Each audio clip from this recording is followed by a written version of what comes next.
Today is May 1st, the International Workers' Day. And I want to talk about something very important because it's the International Workers' Day. This is for the struggle and the struggle of our people.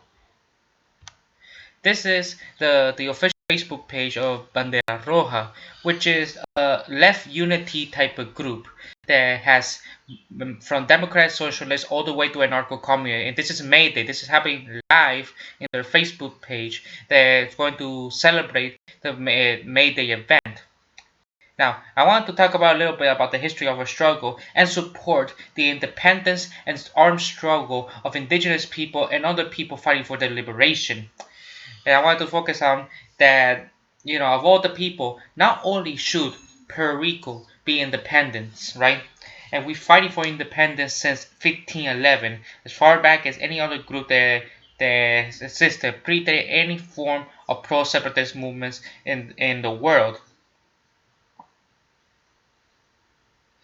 And the problem is, not only should Puerto Rico should be independent, we're fighting for a struggle, but also for the independence of the American Samoa, Guam, the Norte Mariana Islands, and the U.S. Virgin Islands, and also for the independence of Hawaii, also for the independence of Coastia, which is the Washington, Seattle, the area, which is bioregionalism, the Republic of Lakota, Aslan, the Chicanos, the Republic of North African as well.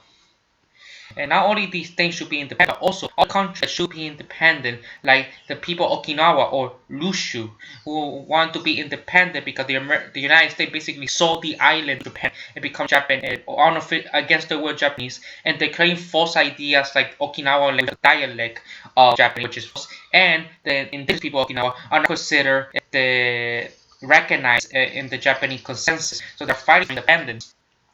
But more importantly, other places in the world were fighting for independence. For example, the Talmi people, which is the largest racial/ethnic group in the world, around 80 million people globally, that doesn't have its own nation. And many of them are trying to establish their own nation called Tamil in Sri Lanka, who are fighting for their independence. Even though they lost the civil war, they still have a government exile fighting for their freedom. The same thing goes to Kurdistan, which are the second largest group, and population many are racially ethnically were the Kurds, but also for the independence of Catalonia, for the independence of Ireland, and also the other similar groups all over the world. But more importantly, I want to talk about something that is important that people often forget about. For many people, especially the people on the right and religious people, claim that it's normal, it's our nature to have hierarchies and shit like that, when reality is completely false. The five oldest racial ethnic groups in the world, of course, they are in Africa. They're the oldest. So we're evolutioning from my evolutionary, biology.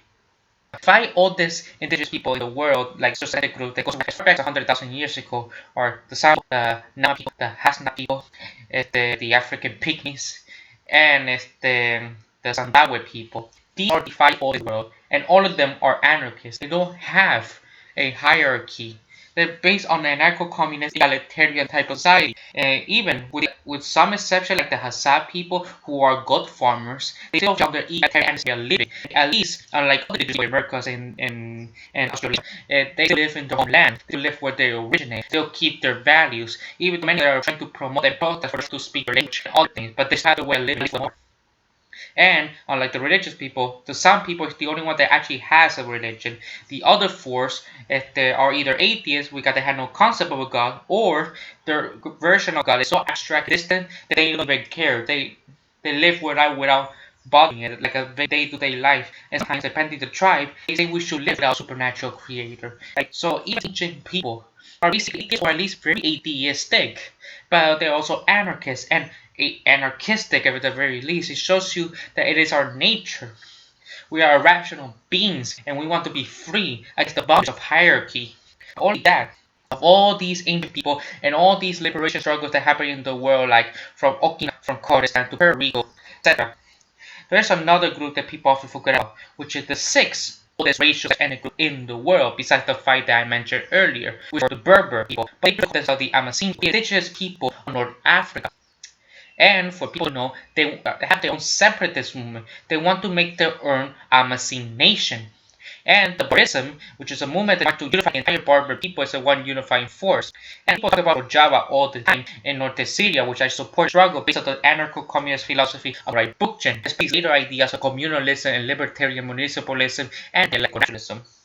Don't forget the Berber people had their own version of Rojava, which been fighting in especially in Algeria and Mali for years, especially one is called Barbacha, which is the anarchist society ruled by the Berber people.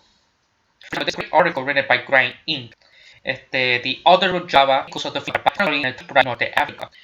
The autonomous region of Rojava has gained international visibility as a beacon of struggle against Islamic State and other forms of autocratic power, an experiment in which many anarchists are currently participating. Yet Rojava is not only a region in which a struggle for self-determination has expanded to a path toward total liberation. In North Africa, ethnic minority state oppression has initiated in a series of revolts, comparable to what the Kurds has accomplished in Rojava and the Zapatistas in Chiapas. Throughout decades of struggle, they have established zones of autonomy and built bridges to others in revolt, and also a genuine emancipatory social revolution. To learn about this underreported struggle, you can see images as early as 2014 who wanted to create their own Berber nation as well. This one was written by Michael Tesnivik and Habiba Direnkesper. This translation has allowed us to share recent research that till now was completely unknown in English-speaking countries and still largely unknown outside of Algeria. The author, French filmmaker and documentarian Malouf Galacrea, was very happy to see it released into English in 2014. He traveled to a commune called Barbacha in Algeria with some friends for 2 days, led stories and document the present Ecos de la Commune Libre de Barbacha, his documentary video, most especially his primary resistance movement around the world. His grandparents are from North Algeria and he currently lives in Toulouse, France, in its active support for CRIA, which is a campaña de entrega en autogestión and requisito campaña for mutual aid and self-management. A squad of community inhabited by people of various ethnic and cultural backgrounds unite under one common banner, the total and complete rejection of all authority. The Capilla is a region of Algeria, just east of the country's capital city, Alger, inhabited primarily by the indigenous people outside of Belgium.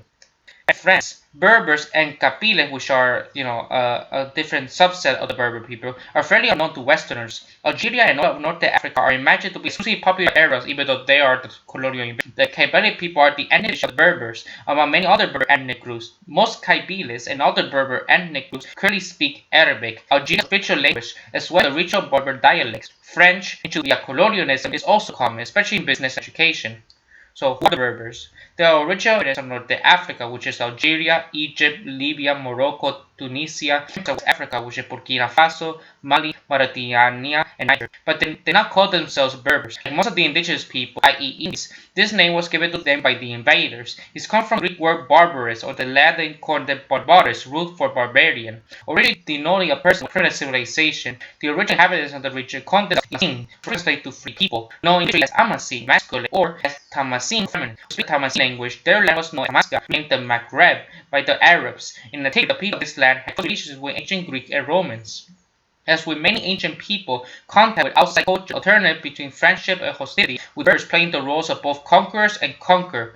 Their attribute to the very culture and antiquity and the Middle Age has left a mark of Africa and even European cultures. For example, historians say that St. Augustine may have been an ethnic Berber. More recently, Situationist intellectual confound guy Derbo noted in his 1955 article introduced to a critique of urban geography that the term psychogeography was coined by an illiterate Kabylie, and his friend had known. Algeria has a rich history of revolt against various forms of oppression and tyranny that have menaced, including French colonialism and theocratic autocracy. Algeria, Albert Camus, the nihilist existentialist founder of absurdism who established the metaphysical rebel, which I subscribe to, the immense racism in Caibet's experiments through socioeconomic exclusion, extreme poverty, and famine, indicated by the French settlers colonialists in his essay Misère de la Calvé, or the Países and State. Berbers were denounced as a creation of French, and as means to intensify discrimination from the dominant era ethnic group. Generation after generation has resisted racism. The struggle against discrimination and colonialism led to struggle against other forms of oppression as well, as to be expected throughout history. Revolutionary colonialization and later state bureaucracy had consistently been co-opted by various liberators attempting to secure power for themselves via political economy, military, or religious leadership roles. This is true on the African continent, as in Europe and Asia. Tabeles in particular had a long, fast history in avoiding authority and hierarchy, rejecting French colonialism and bureaucracy by implementing local villages as sampling government in itself is also mostly alien to them. In his 1902 book, Mutual Aid, written by Peter Kropotkin, noted the rejection on authority that seemed to be embedded in Kabyle culture, and I quote from the brand himself. The Kabyles knows no authority, whatever besides that of the Dijmema or model of the village community. All men of age take part in it, in the open air or in a special building provided with stone seats. The decisions of the Dijmema are evidently taken at unanimity. That is, the discussion continue until all present agree to accept or to submit to some decision. There be no authority in a village community to impose a decision. This system has been practiced by mankind wherever they have been villages, communities. It is practiced still wherever they continue to exist, i.e. by several hundred million men all over the world.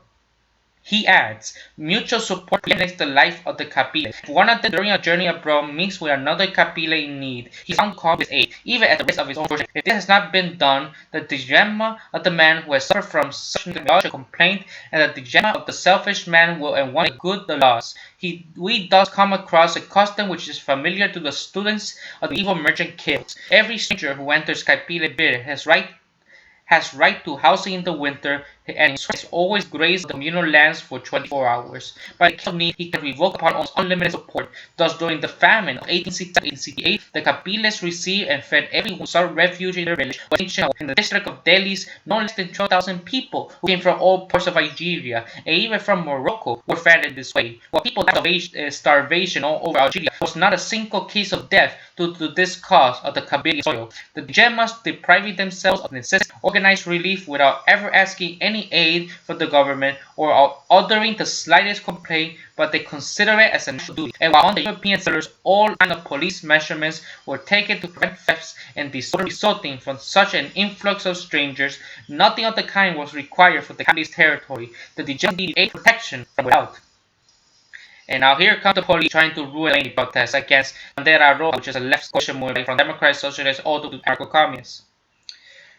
I was saying, on June 5, 1962, Algeria was granted independence after nearly 8 years of war, around 400,000 to 1.5 million died. Confusion, fear, disillusion, atrocity seemed to be a part of war and the end of the occupation, as with the end of so many, led to the rise of despotic leadership. As Algerian forces left, something unusual happened. Coming to power at the end of the war, the workers in the past of the country decided to implement autogestion of self-management. Quickly, the working class took over much of the industry and the peasant much of the countryside. Thus, the Algerian War suddenly became the Algerian Revolution. Algeria's self-management revolution from 1962 to 1965 united the entire working class, Berber and Arab, as well as ethnic French Pied Noirs, or to build socialism, some even say libertarian socialist revolution that shook out the dead weight of political parties, including Leninists and the Stalinism that numerous bureaucrats struggled in Algeria and throughout most of the French decolonialized countries. The struggle of Algerian workers, peasants, and students was constantly hammered and wedged between various ideologies: religion, conservatism, Leninist capitalism, nationalism, ethnic identity. Unsatisfied by each of these, Algerian proletarian people who had not read Marx and Engels brought party to power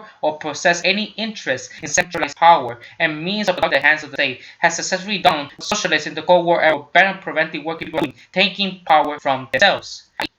After independence, the Algeria turned socialism, which to them meant self-management, or en política politique in Algeria, from 1962 to 1965.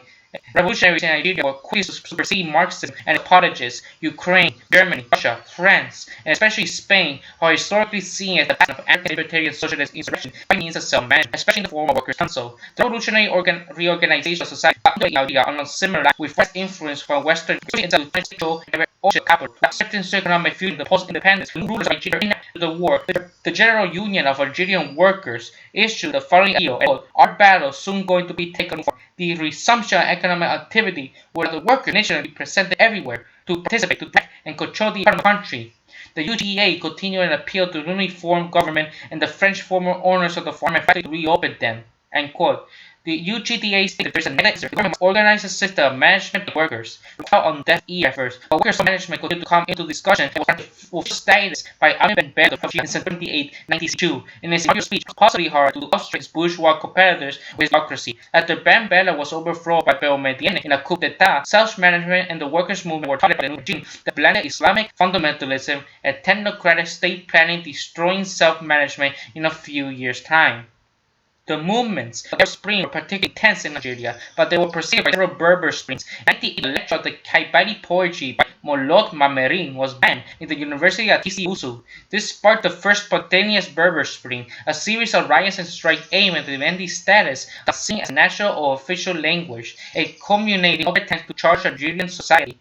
Another Berber Spring broke out in 1988. A civil war erupted in 1991 and lasted until 2002. On April 8, 2001, an event occurred that again put Algeria and the Kabyles in the international. Belma Messinissa, an 18-year-old high school student arrested in Tizi Ouzou, a city in Kabylia, was shot by police while in custody under very mysterious circumstances. Riots broke out almost immediately, causing the Black Spring, as often occurs in uprisings against the state-sponsored murder. The entirety of the society and everything produced was called into question. A movement emerged from autonomous Kabylia to elucidate what the insurrectionaries were ultimately attempting to do, but they wanted to communicate to Algeria and the rest of the world. They refused somewhat more intimidated than we are the 99%. Kabili women were particularly active in the revolt, voicing the disgust at the possible state-sponsored murder of their brothers, husbands, boyfriends, fathers, and sons. The government, police stations, and all represented infrastructure of the state were put to the torch, showing throughout critique of all different things that they restricted deliberation. The rioters went after the buildings of political parties and Islamic fundamentalists.